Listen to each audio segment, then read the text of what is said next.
England और India में second ODI match में मैच से ज़्यादा ग्राउंड के बाहर की डिस्कशन ज़्यादा तेज थी कि क्या रोहित शर्मा लॉर्ड्स में अपना आखिरी ओडीआई खेलने लगे हैं। ऑलरेडी हिंदुस्तान टाइम्स और इंडियन एक्सप्रेस की रिपोर्ट का माना जाए तो बीसीसीआई ने उन्हें कह दिया है कि अब वो इनकी लास्ट सीरीज होगी क्या। और ऑब्वियसली जितना मैंने अभी तक मीडिया को समझा है, पिछले 2 सालों में लोगों से इंटरैक्ट किया है, जब भी कोई न्यूज़ बाहर आती है, उसके पीछे कुछ ना कुछ लॉजिक होता है। वो कोई ना कोई प्लेयर या कोई ना कोई ऑफ़िशियल जानबूझ के ही रिलीज़ करवाते हैं ताकि माहौल उस डायरेक्शन में बन सके।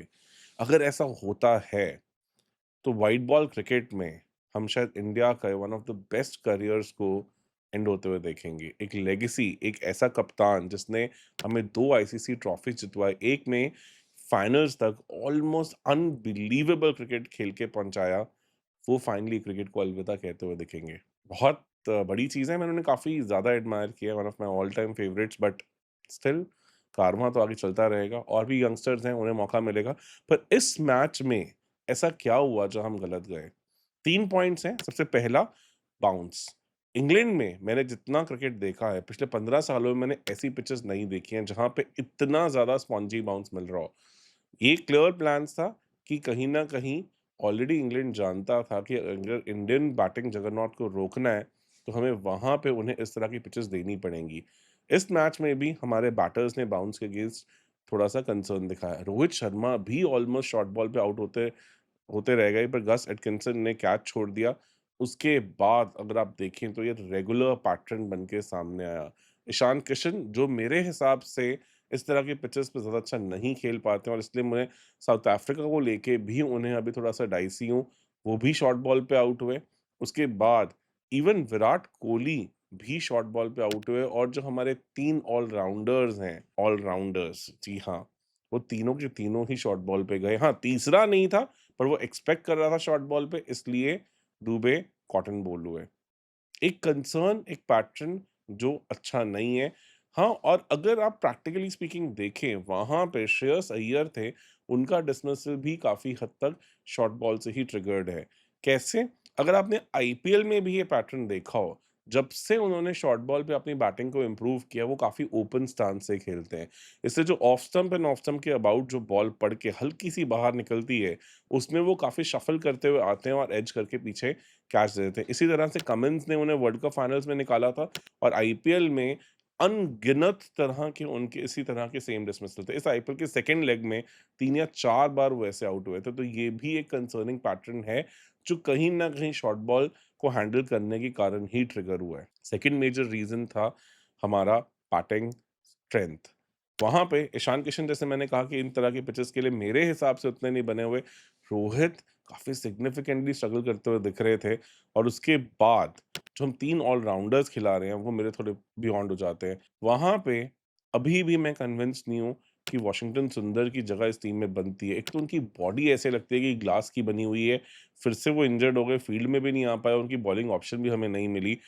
आप क्लियरली देखें, इंग्लैंड ने फर्स्ट मैच में ये चीज़ रियलाइज़ की, दे मिसरेड द पिच एंड वहाँ पे उन्होंने लीम डॉबसन को खिलाया, जबकि उन्होंने 50 से ज़्यादा रन स्कोर किए, उन्हें एक डिफिकल्ट सिचुएशन से बाहर निकाला, पर अगले मैच में टीम की बैलेंस के चलते उन्हें बिठाया।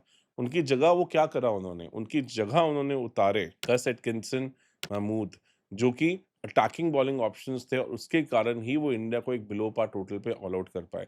ये इंडिया नहीं कर पा रहा है और वहीं पे शिवम दुबे भी मुझे किसी एंगल से करंट टीम में एक ऑलराउंडर रोल में नहीं दिखते हैं।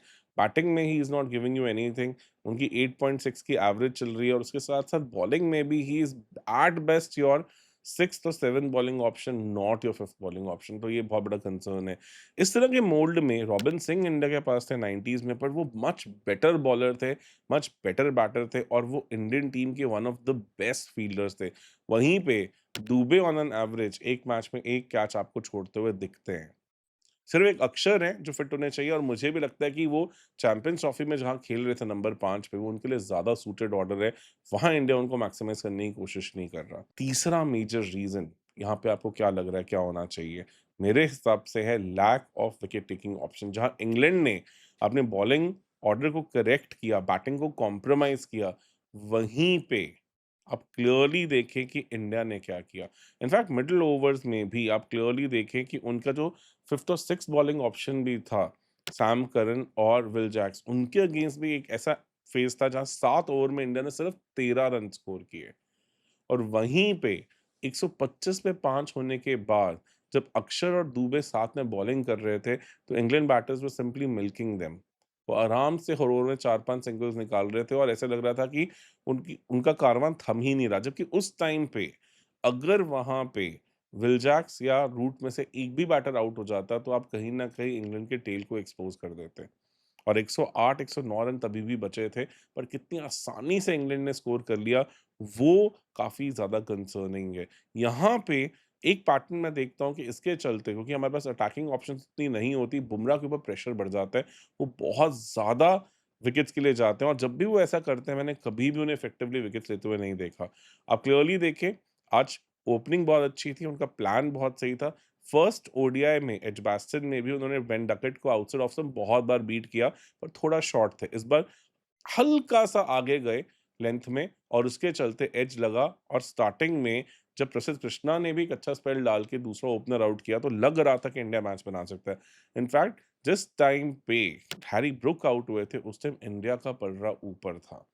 पर 125 पे 5 के बाद भी, उनकी मेजर बैटिंग को वापस पवेलियन भेजने के बाद भी, हम ज़्यादा कुछ क्यों नहीं कर पाए, क्योंकि हमारे पास वैसी अटैकिंग ऑप्शंस नहीं थी। वहाँ पे बार-बार कुलदीप को स्नब करके बाहर बिठाना मेरे समझ नहीं आता, क्योंकि अगर आप क्लियरली देखें तो आपका 6th, 7th, 8th जो बैटिंग में अब वो कंट्रीब्यूट कर रहे हैं, वहीं पे अगर आप एक प्रॉपर रेगुलर एक बैटर खिलाएँ, अक्षर को खिलाएँ, तो आपके पास क्लियरली कुलदीप की जगह मिल जाती है। बिकॉज़ मेरे हिसाब से दुबे और वॉशिंगटन सुंदर मिल के जो कंट्रीब्यूट कर पा रहे हैं, वो एक प्रॉपर बैटर आसानी से कंट्रीब्यूट कर सकता है। ये कंसर्न्स हैं, अगर इन्हें एड्रेस अभी भी नहीं किया जाएगा, तो धीरे-धीरे हम देखेंगे कि जो हमारे बाकी 2 फॉर्मेट्स के हाल होते जा रहे हैं, वो ओडीआईज़ में भी हमें दिखना शुरू हो जाएगा।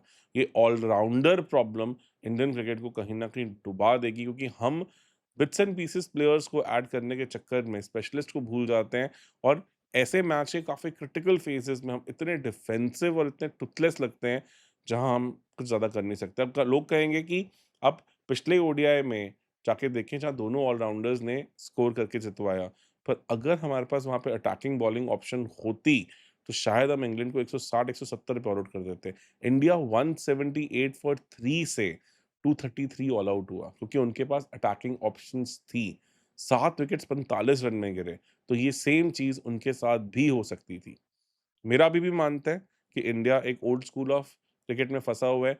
फ्लैटर डेक्स के ऊपर इस तरह की अप्रोच चल जाती है, पर जहाँ पे अब बॉलिंग फ्रेंडली कंडीशंस इंग्लैंड में मिल रही हैं, वहाँ पे हमारी क्रिकेटिंग डेप्थ बहुत बुरी तरह एक्सपोज़ हो रही है। वरिंग साइंस है और as a purist, somebody who loves cricket, ये अच्छा व्यूइंग तो किसी भी एंगल से नहीं है। आपका इन सबको लेके क्या मानना है? प्लीज़ कमेंट सेक्शन में पक्का बताएँ, क्योंकि आपके इनपुट से हमें काफ़ी कुछ सीखने को मिलता है। धन्यवाद।